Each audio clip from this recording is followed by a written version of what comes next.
Friends, आज बाजार में हमारी पॉजिटिव क्लोजिंग रही और फ्राइडे को भी हमने पॉजिटिव क्लोजिंग देखी। तो पिछले दो ट्रेडिंग सेशन से हमने पॉजिटिव क्लोजिंग तो देखी है, लेकिन जो तेजी बननी चाहिए वो बन नहीं पाती, यानी ऊपर के लेवल से प्रॉफिट बुकिंग आ जाती है। लेकिन इसके बीच में एक आज राहत भरी खबर निकल के आ रही है। क्या है वो राहत भरी खबर, उसको डिस्कस करेंगे और जानने की कोशिश करेंगे क्या यहाँ से ही तेजी बनने वाली है, क्या ये बॉटम बन चुका है या फिर अभी बड़ी गिरावट बाकी है। तो जाने माने रिसर्च एनालिस्टों की राय लेंगे, क्या है संभावना बाजार को लेकर और कल बाजार की क्या संभावना रह सकती है, बाजार के लिए कौन से नेगेटिव रीजन है और कौन से पॉजिटिव ट्रिगर है जिसकी वजह से बाजार आगे जा सकता है। सारी बातों को जानेंगे इस वीडियो के माध्यम से। साथ में बाजार के लिए जो जरूरी है, यानी कि क्रूड ऑयल की प्राइस, साथ में इंडियन रुपीज़ जो डॉलर के सामने उसकी क्या संभावना है, और साथ में क्रूड ऑयल, ये सारी बातों को जानेंगे इस वीडियो के माध्यम से, जिससे हमें समझ में आएगा कि आगे क्या संभावना बन सकती है। तो इन सारी बातों को जानेंगे इस वीडियो के माध्यम से, और कौन से सेक्टर में निवेश करना चाहिए जिससे आने वाले समय में हमें अच्छा खासा रिटर्न मिल सके। लेकिन फ्रेंड, उससे पहले अगर आप पहली बार हमारे चैनल पर आए तो चैनल को सब्सक्राइब कर दीजिए, एक बेल आइकन दबा दीजिए ताकि जब भी नया वीडियो बने पहला नोटिफिकेशन आपको मिले। वीडियो पसंद आए तो लाइक शेयर जरूर कीजिए। चलो फ्रेंड, वीडियो स्टार्ट करते हैं। मैं हूँ आपका दोस्त SB दवे और हमारे अपने चैनल ऑनलाइन कमाई में आपका बहुत बहुत स्वागत है। सबसे पहले BSE सेंसेक्स के कारोबार को डिस्कस कर लेते हैं। तो BSE सेंसेक्स क्लोजिंग जो रही वो 52,973 पॉइंट की रही, जहाँ पे हमें 180 पॉइंट की तेजी देखने को मिली, यानी 0.34% अप पर क्लोजिंग रही। लेकिन आप देखोगे तो दिन भर की जो हाई है उसके हिसाब से 53,428 का स्तर भी हमने देखा था। तो ऊपर के लेवल से आप देखोगे तो करीब 500 पॉइंट की गिरावट हुई है, लेकिन प्रॉफिट बुकिंग तो आती ही रहती है। निफ्टी 50 की बात करें तो 15,842 के स्तर पे क्लोजिंग रही, जहाँ पे 0.38% की तेजी देखने को मिली। तो 16,000 का स्तर आज भी नहीं छुआ, लेकिन जो हाई था वो 15,977 का था। तो यहाँ पे लोगों को अभी भी विश्वास नहीं हो पा रहा बाजार पे। लेकिन यहाँ पे कुछ राहत भरी खबर निकल के आ रही है FI की तरफ से। आज FI की बिकवाली में कुछ ब्रेक लगा है। आज FI ने 4,205 करोड़ रुपये की नई खरीदारी की और सामने 5,994 करोड़ रुपये की बिकवाली की। तो इस तरह से जो उनकी बिकवाली है वो है 1,788 करोड़ रुपये की। सामने DI भी आज थोड़े से सुस्त थे, उन्होंने आज 4,737 करोड़ रुपये का नया निवेश किया और सामने 3,309 करोड़ रुपये की बिकवाली की। इस तरह से उन्होंने आज 1,428 करोड़ रुपये की खरीदारी की। तो आज DI की खरीदारी भी कम थी, लेकिन FI की बिकवाली में भी बहुत कमी आई है। अगर पिछले कई दिनों से आप आंकड़े देखोगे तो लगातार भारी थे। 6 मई को FI ने 5,570 करोड़ रुपये का माल बेचा था। 9 मई को उन्होंने 3,361 करोड़ रुपये की बिकवाली की। 10 मई को 3,960 करोड़ रुपये का उन्होंने माल बेचा और 11 मई को 3,609 करोड़ रुपये की बिकवाली की। 12 मई को 5,255 करोड़ रुपये का माल बेचा। 13 मई को उन्होंने 3,780 करोड़ रुपये की बिकवाली की और आज इन्होंने 1,788 करोड़ की बिकवाली की। तो पिछले आप 6 मई से लगातार देखोगे 10 दिन में, तो यहाँ पे सिर्फ आज ही आपको इनकी बिकवाली कम दिखाई देगी। बाकी जितनी भी बिकवाली है सब 3,000 के करोड़ रुपीज़ के ऊपर है। तो ये जो आप देखोगे बिकवाली में कमी आई है, ये एक थोड़ा सा पॉजिटिव ट्रिगर हो सकता है कि यहाँ पे शायद अब FI की बिकवाली में दबाव जो है कम होगा और यहाँ से थोड़ी सी खरीदारी शुरू हो सकती है। लेकिन जो चिंताजनक बात है वो है इंडियन रुपीज़ जो लगातार पीट रहा है, 77.85 पर आ चुका है और लग रहा है कि जैसे कि 78 तक भी पहुंच जाएगा। लगातार इंडियन रुपीज़ कमज़ोर हो रहा है और इसके पीछे सबसे बड़ी वजह जो है वो लगातार बन रही महंगाई। और इस महंगाई के दौर में अब बाज़ार से काफ़ी ज़्यादा है जो विदेशी निवेश निकल रहा है और इस वजह से हमारा इंडियन रुपीज़ कमज़ोर होते जा रहा है। क्रूड ऑयल भी आग में घी का काम कर रहा है। फिलहाल क्रूड ऑयल में भी तेज़ी बनी हुई है। WTI क्रूड 110 पर है, जहाँ पे 0.33% की तेज़ी है। ब्रेंट क्रूड 111 पर है, जहाँ पे 0.07% की थोड़ी सी तेज़ी है। तो बड़ी तेज़ी तो नहीं है, लेकिन ओवरऑल तेज़ी बनी हुई है और पिछले 3-4 दिन से तेज़ी का वातावरण बना हुआ ही है। अब यहाँ पे गोल्ड की प्राइस भी लगातार गिर रही है। इसका जो इफेक्ट है बाजार का वो गोल्ड पे भी दिखाई दे रहा है। गोल्ड गिरते हुए 51,830 पर आ चुका है, जो एक समय 55,000 तक पहुँच गया था। तो गिरावट हुई है गोल्ड में भी। अब जो इंटरनेशनल मार्केट है उसमें भी दबाव बना हुआ है और सारे के सारे गिरावट के साथ ट्रेड कर रहे हैं, जिससे लगता है कि कल भी कुछ निगेटिव संभावना बन सकती है। तो जैसे डाउ जोन फिलहाल 32,100 के स्तर पर है, जहाँ पे 0.30% की गिरावट है। S&P 500 इंडेक्स की बात करें तो 4,011 पर, जहाँ पे 0.30% की गिरावट है। नेस्डैक कंपोजिट की बात करें तो 11,757 पर 0.40% की गिरावट।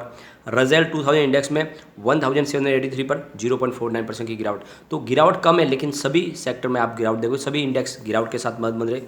अब यहाँ पे देखोगे तो ऑयल इंडेक्स में 1.83% की तेज़ी है। अब यहाँ पे जो LKP सिक्योरिटीज़ की तरफ से KS रंगनाथन का कहना है कि आज के कारोबार में बाजार को ऑटो और बैंक शेयरों से सपोर्ट मिला है। हालांकि बढ़ती हुई महंगाई और उपभोक्ताओं में पड़ने वाला असर, उसका डर बाजार पर हावी रहा है। और बॉर्डर मार्केट की नज़र ऐसी कंपनियों पर ही जिनके पहली तिमाही और वर्तमान वित्त वर्ष के नतीजे अच्छे रहने की संभावना है। बढ़ती प्रतिस्पर्धा के कारण चौथी तिमाही के नतीजों के पहले डायग्नोस्टिक और पैथोलॉजी वाले स्टॉक में मुनाफा वसूली देखने को मिली, यानी जो भी फार्मा सेक्टर की कंपनियां उनमें प्रॉफिट बुकिंग हुई है। एलकेपी सिक्योरिटीज के रूपक डे का कहना है कि निफ्टी सीमित दायरे में कंसोलिडेट होता नजर आ रहा है। यह किसी दिशा का साफ संकेत देने में फिलहाल कामयाब नहीं हो रहा है। जब तक निफ्टी क्लोजिंग बेसिस पर 15,800 से लेकर 16,000 के छोटे दायरे में घूम रहा है, तब तक इसके साइडवेज बने रहने की उम्मीद है। इस रेंज में किसी भी तरह की कोई पक्का ब्रेकआउट मिलने की फिलहाल संभावना तभी हो जाएगी जब बाजार दिशा पाएगी, जब कोई ब्रेकआउट मिले। ये ब्रेकआउट जब तक नहीं मिलेगा तो बाजार की दिशा हम नहीं समझ पाएंगे। अब कोटक सिक्योरिटीज की तरफ से श्रीकांत चौहान का कहना है कि नेगेटिव खबरों के बौछार के चलते निवेशक इक्विटी बाजार से निकलते जा रहे हैं। बाजार में इस समय जो डर का माहौल बना हुआ है, साथ में जो महंगाई है उसकी वजह से और ब्याज दर में जो बढ़ोतरी हो रही है, उन सारे कारणों से बाजार के ऊपर लोगों का भरोसा कम हो रहा है और आगे की ग्रोथ मार पड़ सकती है, जिससे बाजार में और भी करेक्शन आने की संभावना बन सकती है। और सबसे बड़ी बात यह है कि निफ्टी जो आज 15,765 से लेकर 15,950 के रेंज में घूमता नजर आया है, इसके चार्ट के संकेत से मिलता है कि नियर फ्यूचर में निफ्टी छोटे दायरे में चक्कर लगाता रहेगा। तेजी करने वालों के नज़रिए से ये 15,950 का स्तर काफ़ी अहम है। वर्तमान में निफ्टी के लिए रेजिस्टेंस का लेवल काम कर रहा है। अगर निफ्टी का ये लेवल पार करता है तो फिर 16,000 से लेकर 16,100 का इंट्राडे पुल बैक संभव है। वही अगर निफ्टी के नीचे की तरफ जाता है तो फिर 15,750 का स्तर तोड़ेगा तो फिर यह 15,700 से लेकर 15,600 की तरफ भी जा सकता है। फिलहाल निफ्टी सीमित दायरे में है, लेकिन आगे संभावना के बारे में कुछ नहीं कह सकते और इसलिए अभी आपको वेट एंड वॉच करना चाहिए। आज सभी सेक्टर में तेजी थी। निफ्टी 50 0.38% अप था, निफ्टी नेक्स्ट 50 1.51% अप, निफ्टी 100 में 0.5% की तेजी, निफ्टी 200 0.67% की तेजी, निफ्टी 500 में 0.74% की तेजी, Nifty mid cap 50 1.59% up, Nifty mid cap 100 1.25% up, Nifty small cap 100 में 1.12% की तेजी। इंडिया वीएक्स भी आज अप था 4.44 और निफ्टी मिड कैप 150 में 1.27% की तेजी, निफ्टी स्मॉल कैप 50 0.87% की तेजी और निफ्टी स्मॉल कैप 250 में 1.33% की तेजी, निफ्टी मिड स्मॉल 400 में 1.29% की तेजी। तो बाजार में आज भले ही तेजी बाजार नहीं बनी, लेकिन आप देखोगे तो ब्रॉड मार्केट इंडेक्स में सभी जगह पे पॉजिटिव माहौल बना हुआ है। अब सेक्टरल इंडेक्स की बात करें तो निफ्टी बैंक में आज 1.44% की तेजी थी, निफ्टी ऑटो में 2.27% की तेजी, निफ्टी फाइनेंशियल सर्विस में 1.32% की तेजी, लेकिन निफ्टी एफएमसीजी में आज 0.35% की गिरावट थी और निफ्टी आईटी में भी 0.75% की गिरावट, निफ्टी मीडिया में 0.35% की तेजी थी, निफ्टी मेटल 0.8% अप, लेकिन निफ्टी फार्मा में 0.17% की गिरावट, निफ्टी पीएसयू बैंक 2.91% की बम्पर तेजी और निफ्टी प्राइवेट बैंक में 1.5% की शानदार तेजी थी और निफ्टी रियल्टी आज दौड़ा 2.61% अप। तो बाजार का जो हीरो था वो था निफ्टी पीएसयू बैंक, जहाँ पे लगभग 3% की हमें तेजी देखने को मिली और 3 सेक्टर में गिरावट थी, जहाँ पे एफएमसीजी, आईटी और फार्मा ये 3 सेक्टरों में गिरावट थी। ओवरऑल बाजार के सेंटीमेंट आज ठीक थे। फिलहाल निफ्टी 50 15,842 के स्तर पर है।